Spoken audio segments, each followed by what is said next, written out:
Estamos tocando fondo. Ojalá no tengamos que seguir esperando la llegada de ese fondo. Creo que la economía ya vio consolidado en el segundo trimestre de 2024 esa desaceleración tan marcada del consumo y de la inversión que llevábamos viendo durante casi un año entero. Lo que se necesita ahora es cómo vamos a alinear todos los esfuerzos del sector privado y del sector público para propiciar una senda de reactivación económica. Amigos y amigas de Última Hora Call, hoy estoy una vez más con otro súper personaje de la vida pública colombiana, un personaje bien interesante que marcó una pauta en el proceso electoral de la ciudad de Bogotá, y les estoy hablando de nada más y nada menos que Juan Daniel Oviedo, el concejal de la oposición constructiva, así lo denomina él. Juan Daniel, bienvenido y gracias por atender esta invitación de parte de Última Hora Call.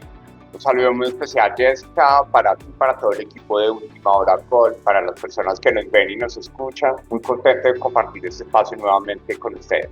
Bueno, imperdonable no hablar con usted de la coyuntura del país, pero más imperdonable no hablar también de su vida, de cómo va su trayectoria, cómo va su paso por el Consejo de Bogotá, esas experiencias y bueno, una que otra infidencia que pueda compartirnos por acá. Así que en esta entrevista la denominamos de la siguiente manera: vamos a ponerle cabeza, pero también corazón. Entonces, para ponerle cabeza al tema, vamos a ponerle cabeza ¿a qué? A la situación económica de Colombia, que por supuesto tiene a más de uno preocupado, algunos especulando. Ya vimos cifras de una entidad que es muy familiar para usted, que es el Departamento Administrativo Nacional de Estadística, el DANE, y yo quiero preguntarle, quiero que acá le pongamos cabeza a la economía del país. ¿Usted cómo ve la economía del país?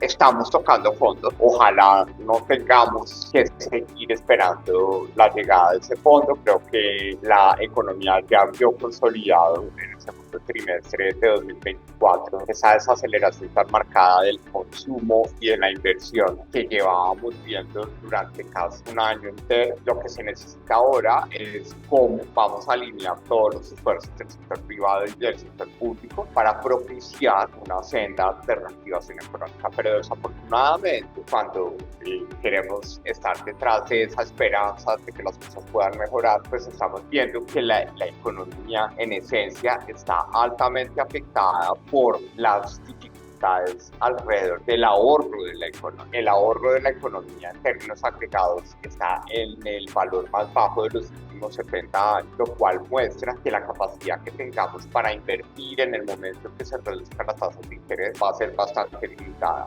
Y ya muy en la coyuntura, pues todavía estamos viendo que la demanda interna de la economía, es decir, el motor más fuerte para el sector productivo, que es el consumo y la inversión, todavía se encuentra deprimida en función de la comparación que podemos hacer con el trimestre 2022-13, en donde sucede la llegada del presidente Gustavo Petro al poder, y ahí hacemos una comparación muy sencilla: por cada 100 pesos que lográbamos tener de demanda interna en ese momento que llega el presidente Gustavo Petro al poder, en la última medición del DANE, en el segundo trimestre de 2024, solo teníamos la capacidad de demandar 96 pesos. Es decir, todavía tenemos una contracción muy importante del consumo, sobre todo de la inversión y en particular de la inversión pública, porque las obras de infraestructura no se están haciendo en el país porque estamos distraídos con este discurso político e ideológico sobre cuál debe ser la manifestación de las inversiones públicas en el país.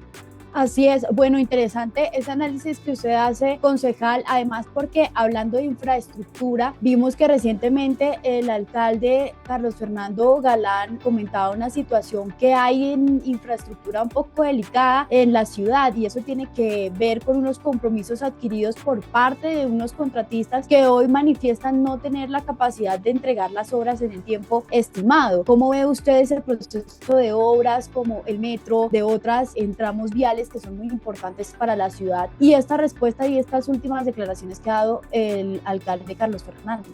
Bueno, yo creo que esa situación es una situación, la acumulación de diferentes fenómenos, pero en particular el interés de Bogotá de abrir ampliamente una gran cantidad de frentes de obra justo después de la pandemia, cuando incluso en el contexto de la pandemia empezamos y nos aventuramos a iniciar las obras de la troncal de Transmilenio de la 68, donde ahí ya había una gran cantidad de porque el problema de Bogotá cuando estamos haciendo una obra pública empieza de abajo para arriba, en el subsuelo, porque abrimos un hueco y no sabemos qué redes van a aparecer. Y cuando aparece una red de acueducto o una red eléctrica soterrada o una red de fibra óptica, empieza el pimponeo entre todas las entidades para decir quién es el que tiene que mover la red, si el acueducto, el INU, la ETB o la empresa de energía eléctrica. Después, en el suelo, la gestión predial de muchas obras que se iniciaron en Bogotá por el afán de comenzarlas no se hizo completamente. Entonces, puedes tener que te faltan comprar 2 o 3 predios para poder hacer el trazado completo, como sucede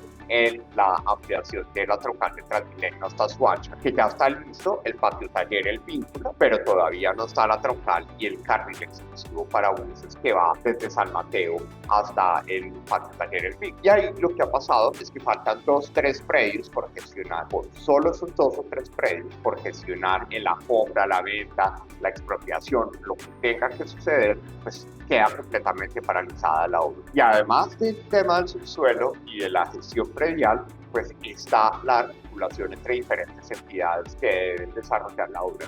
Tristemente, Bogotá no tenía un seguimiento muy preciso de este tipo de circunstancias y lo que sí es que le debe resaltar al alcalde es que está muy al pendiente del desarrollo de las obras para poder evitar que estas obras generen costos en tiempo, pérdidas sobre todo para los vecinos, particularmente los comerciantes que se ven afectados por la parálisis de estas obras.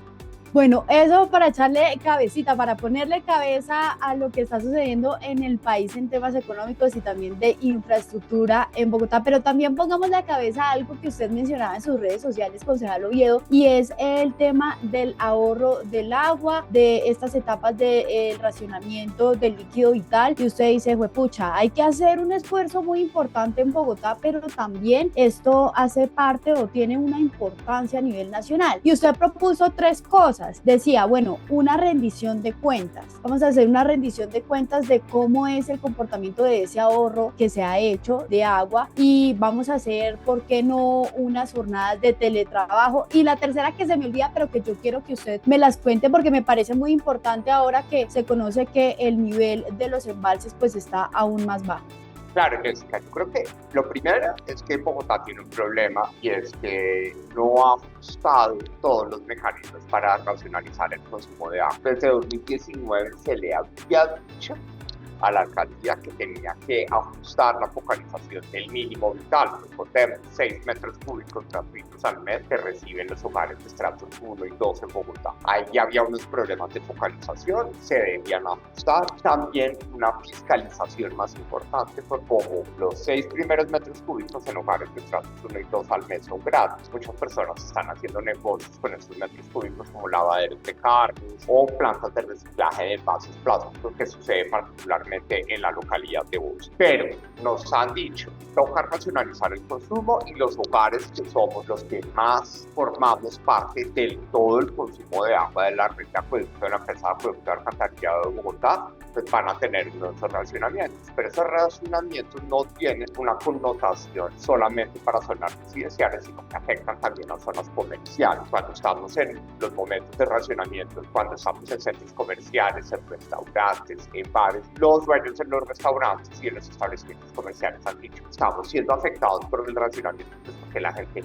no va a ir a un restaurante si no tiene la tranquilidad de que no puede ir al baño a lavarse las manos o ir al baño a cualquier cosa. Entonces la gente deja de salir cuando hay racionamiento en algunas zonas y deja de asistir a esos restaurantes. Entonces, lo que le decíamos al alcalde Carlos Fernando Galán es, listo, ya los hogares están haciendo una tarea. Miremos qué pasa con la actividad económica en Bogotá. La actividad económica también consume agua. Y se ha demostrado que a nivel nacional la principal actividad económica que consume agua es la burocracia pública, la salud y la educación. Obviamente la salud y la educación tenemos necesitadas desde el teletrabajo, porque la atención médica se tiene que hacer presencialmente. Pero la burocracia pública, hay una gran cantidad de entidades en Bogotá del sector público nacional, territorial, distrital y descentralizado, e incluso grandes edificios de las ramas del poder legislativo y del poder judicial, que podríamos aportar también a la disminución del consumo. Somos gastores de agua, las entidades públicas, entonces ¿por qué no nos metemos en la onda nuevamente de jornadas de teletrabajo, una o dos veces por semana, o de trabajo remoto, o de al menos de rendir cuentas qué tanto las entidades públicas que hacen presencia en Bogotá están contribuyendo a la reducción del consumo de agua? Además, porque también podemos en esa visión virtual del gobierno a través del teletrabajo o el trabajo remoto podemos avanzar en la automatización de trámites, porque les recordábamos al alcalde Carlos Fernando Galán que el tercer generador de desplazamientos en la ciudad, después de moverse para trabajar, de moverse para estudiar, es moverse para hacer un trámite casi siempre con una entidad pública. Todas estas situaciones, por supuesto, hacen que los mandatarios tengan que replantearse muchas cosas y en términos económicos mucho más. Veíamos este último informe que publicó el DANE al respecto del crecimiento del Producto Interno Bruto, que para este último trimestre pues fue del 2.1%. Desde su conocimiento, concejal, para usted, ¿eso es una cifra buena o es una cifra preocupante? Bueno, pues yo creo que en ese punto nosotros tenemos que pensar que no podemos conformarnos con ese tipo de resultados. Tenemos que esperar cosas mejores, tenemos que lograr con la articulación de diferentes esfuerzos, desde lo público, lo privado, la sociedad civil, la academia, pues nos permiten encontrar soluciones para resolver ese tipo de situaciones en la ciudad y en el país en general. Usted decía, bueno, Carlos Fernando está muy pendiente de todo lo que está sucediendo, pues tiene una capacidad de reaccionar frente a esas situaciones como muy rápida para pues no tener más adelante unas afectaciones mayores por el tema de costos de estas obras que pues están retrasadas. Pero ahora sí pongámosle corazón. ¿A usted no le queda de pronto un sinsabor de haber estado tan cerca de la alcaldía de Bogotá? Ahora que usted está en el consejo, ¿qué análisis hace? ¿Qué cosas dice como fue, pucha, yo lo hubiera hecho diferente? ¿En qué temas ha pensado que, no sé, que de pronto Carlos Fernando de cierta manera está como quedadito o lo ha hecho bien también? ¿Y qué hubiera hecho Oviedo de alcalde? Bueno, tanto como sin sabor no, la tusa ya pasó. Obviamente tuve la tusa de perder, eso fueron los últimos meses del año 2023, pero en 2024 pues llegamos con toda a ejercer nuestro rol en la política y nos tocó el Consejo de Bogotá y estamos muy contentos de la labor que hemos venido haciendo y sobre todo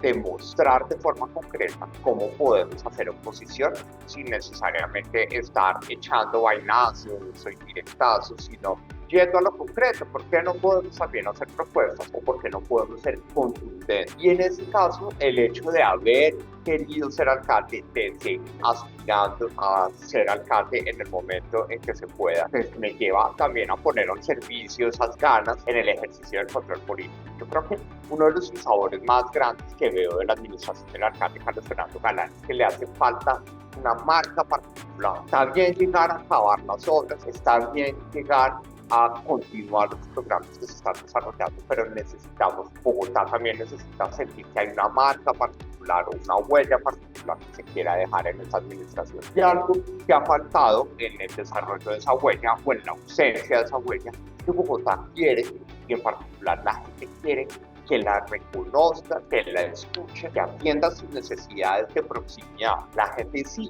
entiende que la inseguridad es un problema complejo, que no se resuelve de un día para otro. Pero las basuras, la gente dice, no puede ser posible que Bogotá siga sucia. Para eso hay un alcalde, para que recoja las basuras. Si hay que hacer una campaña de cultura ciudadana, que la haga. Si hay que recoger con más frecuencia, pues hable con los operadores y entienda cómo podemos lograr que se recoja la basura con más frecuencia. Si hay que hablar con los recicladores, hable con los recicladores. Si hay que trabajar con los habitantes de calle que están haciendo reciclaje, hable con ellos. Pero la gente quiere también acciones concretas en esos problemas que vivimos cotidianamente presente en el espacio público, como es el problema de basuras, el problema de ventas informales, el problema de mala iluminación de las vías públicas y de algunas zonas de la ciudad. Y además la gente quiere que, en conciencia de que no vamos a tener más policías de un día para otro, la gente quiere ver que la ciudad al menos sea más audaz en la utilización de tecnología para vigilar, prevenir y para perseguir a los delincuentes. Y eso ha faltado. Entonces yo creo que el alcalde tiene que recapacitar y el gobierno tiene que entender que hay que darle prioridad también a esas posibles pequeñas causas que dirían algunos que son, pero que en realidad es lo que verdaderamente quiere la gente ver resuelto para volver a confiar en la ciudad. Cuando la gente vea que somos capaces de mantener a Bogotá limpia, pues la gente va a decir, bueno, si hay alguien que se preocupa porque la ciudad esté limpia, yo voy a empezar a preocuparme de vuelta por la ciudad. Yo creo que eso es lo que ha faltado y ojalá se tomen medidas para corregir, porque la gente está esperando que el alcalde y la administración distrital escuchen las necesidades del mundo. Juan Daniel Oviedo llega al Consejo de Bogotá en esa oposición que denomina como una oposición constructiva, y por eso yo quiero preguntarle, concejal, ¿qué proyectos tiene usted para Bogotá? ¿Qué ha hecho usted durante este tiempo como concejal? Pues a propósito de los 487 años de Bogotá, ¿qué regalos le ha dado desde su rol como concejal de la ciudad? Bueno, pues el regalo más importante que creo que he aportado es trabajar desde el primer día incansablemente por primero escuchar porque lo decíamos, el alcalde no ha querido escuchar ese mensaje, pero la gente quiere que lo escuche, y hemos desarrollado 13 Oviedos para Orejas, que son talleres que hacemos encuentros de acción comunal para poder entender las problemáticas que está viviendo la gente en la calle. Hemos logrado atender a más de 687 personas presencialmente en mi oficina en el Consejo de Bogotá todos los domingos, en donde tenemos jornadas de atención ciudadana en las que recibimos problemáticas, recibimos quejas, recibimos la cara y el lugar de los problemas para poder empezar desde lo que está a nuestro alcance a favorecer ese tipo de soluciones. Hicimos 2 casas de la escucha, hemos hecho aproximadamente 7 preguntódromos en diferentes localidades de Bogotá, donde vamos a preguntar a la gente cómo se está viendo, qué está percibiendo, qué nuevo ve de la alcaldía de Carlos Fernando Galán, qué le recomienda para, pues, efectivamente recoger y corregir algunas de las iniciativas que se están planteando. Y en el marco de nuestra incidencia, llamémosla política, hemos tenido la oportunidad de incorporar un conjunto de iniciativas claves en el plan digital de desarrollo, como la estrategia Transmilenio, Zona Segura, como el Comité de Gobernanza del Espacio Público en Bogotá, el Comité de Reactivación Económica, y hemos incidido sobre problemas que son vitales para la ciudad, también en materia de seguridad, como la prevención, la atención de problemáticas de salud mental, y al mismo tiempo lograr que la conversación entre los actores viales sea el camino para que encontremos espacio a los diferentes medios de transporte que tenemos en la ciudad y que dejemos esa pugnabilidad y esa guerra entre los motociclistas y los taxistas, los conductores de plataformas y los conductores de vehículo particular. Entonces creemos que la regulación de plataformas, bien sea explícita o a partir de acuerdos sociales que podemos establecer en una mesa de conversación, también es un camino muy importante para reconocer que cientos de miles de personas en Bogotá viven de esas actividades de transporte particular de pasajeros en la ciudad. Y por otro lado, hemos insistido de forma cansona, llamémoslo así, por la necesidad de que Bogotá tenga una agenda de reactivación económica que verdaderamente le dé un alivio al sector comercio, al sector de restaurantes, de hoteles y algunas actividades del sector manufacturero que están viendo afectado su desempeño precisamente por la desaceleración económica que estamos viendo en el país. Y ya tenemos en curso de discusión uno aprobado en primer debate, proyecto de acuerdo para crear la Defensoría de las Personas con Discapacidad en el entorno educativo para sus familiares y cuidadores, para que no discriminen, y si hay discriminación en contra de las personas con discapacidad en el sistema educativo, haya alguien a quien llamar que defienda mis derechos. Y otro proyecto de acuerdo fundamental que esperamos pueda ser discutido este jueves, que es cómo regulamos la imposición de comparendos de 2, que pone las autoridades de tránsito a los conductores de plataformas en la ciudad, a lo cual se suma un proyecto de acuerdo de liderazgo de incentivo al teletrabajo que queremos que se haga realidad en las próximas sesiones ordinarias que serán en el mes de noviembre de este año. Bueno, muy robusto será entonces ese informe también, porque a usted le gusta la rendición de cuentas y hacerla con ese trabajo pues va a estar bien larga y bien interesante. Concejal, en esa dinámica del consejo, de conocer posturas, de llegar al consenso, ¿cómo ha sido su experiencia con los otros compañeros? Es decir, ¿usted ha tenido rifirrafe con alguno? ¿Ha sido muy fácil coordinar proyectos? Bien decía usted, he sido cansón con el tema de reactivación económica, pero ¿por qué? Hay compañeros que no les gusta la iniciativa, se la ponen difícil, o por el contrario ha sido muy chévere llegar a consensos en sus proyectos. No, sí, pasó con la reactivación económica porque la administración municipal dice que todo está perfecto. De reactivación económica no se necesita, que simplemente con los subsidios de vivienda, con las obras de infraestructura, la economía bogotana se va a reactivar. Cosa en la que diferimos porque no es una agenda de reactivación económica, es lo que verdaderamente uno llama una colcha de retazos. Los retazos solos no abrigan de emergencia. Es pegados rápidamente que arman una colcha y si pueden abrigar y mejorar las condiciones de una salida o una sacada de cabeza de esta agenda de desaceleración. Por eso es que hemos sido cansones, pero con nuestros colegas pues hemos tenido la oportunidad de hacer muy buenos amigos y amigas en el consejo. Nos valoramos en la diferencia, ellos valoran en la rigurosidad, llamémosla científica, de nuestros debates de control político alrededor de la movilidad, de la reglamentación del fondo de estabilización tarifaria, de la visión económica de la ciudad, y al mismo tiempo nosotros aprendemos de pues, la visión política de diferentes partidos que hacen presencia a través de su pasado en el Consejo Distrital de Bogotá. El único momento tenso que tuvimos fue en la discusión del proyecto de los habitantes estudiantiles sobre prevención de discriminación y hostigamiento escolar basado en orientación sexual e identidad de género, porque todavía en la política hay muchos prejuicios alrededor de los derechos de la población LGBTI en nuestra sociedad. Nosotros conocimos, bueno, algunos conocimos esa faceta de Juan Daniel Oviedo, el man del DANE, muy juicioso, muy dedicado, que incluso hasta dormía allá en la oficina de tanto trabajo y tanta cosa que tenía que hacer, porque acá además... acá también. Para allá voy. ¿Usted también termina allá en la oficina en el consejo o le toca irse para Bosa? ¿Sigue viviendo en Bosa? No, yo ya de nosotros, Sebastián Mora y yo dejamos de vivir en Bosa el 14 de mayo de este año, sí, porque el contrato era por un año. Esta es mi oficina particular, la que queda en el mismo edificio donde yo vivo. Yo tengo un apartamento acá en la torre al lado y en esa tengo mi oficina particular. La oficina del consejo se lava por la noche, entonces cuando hay trasnochada vengo a esta oficina y a veces saco la cubijita que me consiguió mi mamá para poder trasnochar, echarme una siestita y poder seguir trabajando. Bien, ¿y cómo va esa familia? ¿Cómo hace Juan Daniel Oviedo para dividir los tiempos que le dedica a su familia, a su vida social versus el trabajo? Porque es bien disciplinado, ¿no? Casi que no le gusta descansar a usted tanto que trabaja. ¿Cómo hace ahí? ¿No le jalan las orejas? Ha sido bastante difícil. En esta etapa política ha sido bastante difícil. La rutina tan excesiva que demanda la política aleja mucho a las personas. Entonces uno se va quedando solo. Entonces en ese momento, pues mi círculo cercano es Sebastián, Mora, mamá,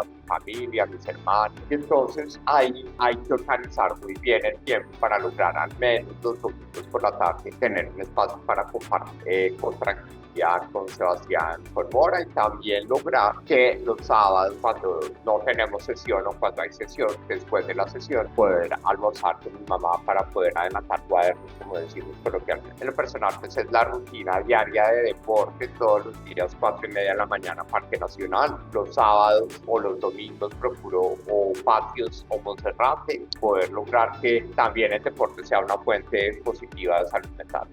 Concejal, por ahí vimos un video en TikTok, usted dándola toda, sacando sus pasos, bailando el secuestro, bailando vallenato.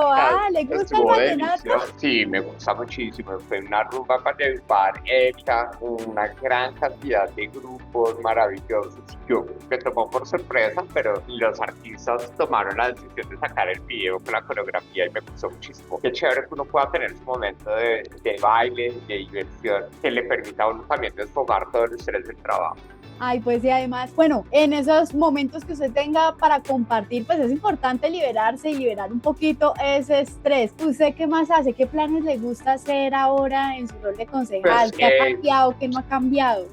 Pues, lo que te decía, lo que más ha cambiado es que me he quedado solo y eso también da pesar porque pues, dejar de lado las amistades, pero se vuelve difícil, complicado la rutina de trabajo. Pues muy juicioso con el deporte, cuando tengo un espacio para respirar y descansar, pues poder renunciar. A mí me encantan las revistas de diseño, de arquitectura y pues tratar de sí, ser muy juicioso con el espacio de poder los domingos por la tarde compartir con Sebastián y con Mora, salimos a caminar o salimos a patinar Sebastián y yo y pues encontrarme con mi mamá para almorzar o a veces ir a la casa de ella a desayunar. Bueno, perfecto. Concejal, le voy a hacer preguntas bien corticas para respuestas bien corticas. La primera, una persona que usted admire muchísimo. Que admire muchísimo a mi mamá, la admiro muchísimo a Durán. Una persona de la vida pública, política, que a usted le parezca interesante, que de pronto le replique o le admire cosas de política. La más importante es Virgilio Barrio. He leído mucho sobre la vida de él, sobre el legado que dejó. Me gusta mucho ese legado que dejó, porque en últimas fue como la semilla para que verdaderamente sacáramos adelante la Constitución del 91. Si tuviera que calificar al presidente de la República, ¿cuánto le pone?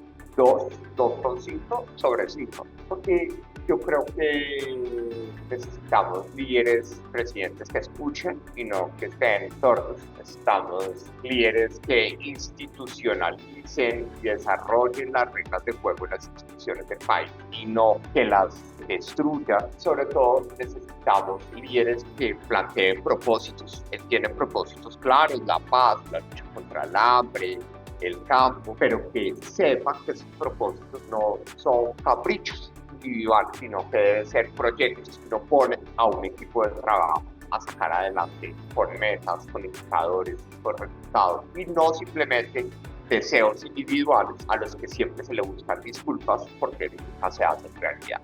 ¿Qué prefiere Juan Daniel Oviedo, la changua o el ajíaco santafereño? Bueno, no, la changua al desayuno y el ajiaco al almuerzo. Entonces, de Las dos. para las dos, ¿sabes? ¿Cuál es un restaurante típico de Bogotá al que sí o sí tiene que venir cualquier persona que esté en la ciudad? Pues hay que ir a Palo Quemado a desayunar o a comer comida típica donde Doña Coca, que es la señora que siempre cuando voy a Palo Quemado me hace el desayuno, me sirve la champaina porque me gusta mucho la champaina o la sobrebarriga con arroz. Entonces sí hay que ir a Palo Quemado porque hay muy buenos restaurantes de comida y sobre todo con ingredientes frescos de la plaza de mercado. ¿Qué tan vanidoso es Juan Daniel Oviedo? ¿Mucho o poquito? Sí, me gusta, sí, mucho, sí, me gusta. Decirme bien, estar pendiente, que todo esté en armonía, me gusta. Bueno, y una última recomendación para todos los seguidores de Última Hora Call, cómo las personas que hacen parte de un sector que de pronto no está tan directamente relacionado con la política, cómo hacen para conectarse con lo ocurriendo en sus ciudades, cómo pueden participar de iniciativas que tenga Juan Daniel Oviedo o que tenga pues el mismo consejo en pro de la ciudad de Bogotá. Bueno, pues yo creo que lo más importante es darnos cuenta que hemos logrado con toda por Bogotá despertar el interés de la población joven. Esa población joven se actualiza en política y se informa en política a través de redes sociales. El 85% de las personas entre 18 y 25 años se informan de política a través de redes sociales. Tenemos las redes sociales en las que procuramos ser muy claros, contundentes, @JDOviedo en Twitter y en TikTok, @JDOviedoAR en Instagram. El algoritmo nos quiere, entonces ya cuando solo JDO ya pueden ver la oportunidad de concejal vicioso. Tenemos una página web www.danieloviedo.com.co. Tenemos nuestro grupo de WhatsApp que nos permite estar informando a las personas para que nos acompañen en los talleres Oviedo para Oreja, en los preguntódromos, que vengan a la atención ciudadana y que nos apoyen en la gestión de las diferentes bancadas de las que formamos parte en el consejo, entre ellas la bancada de la juventud, la bancada de la diversidad, la bancada del emprendimiento, la de vigilancia de las obras de valorización, de seguimiento de la segunda línea de Metro Bogotá. Entonces hay una cantidad de temas en los que también las personas que quieren unirse a Con Toda por Bogotá en el hacer una nueva forma de hacer política lo pueden desarrollar o llevar a cabo poniéndose en contacto en redes sociales, expresando su interés de poder participar en todos estos escenarios políticos que también queremos abrir a todas las personas que nos acompañan en este proyecto que esperamos sea útil no solo para Bogotá, sino para todo el país.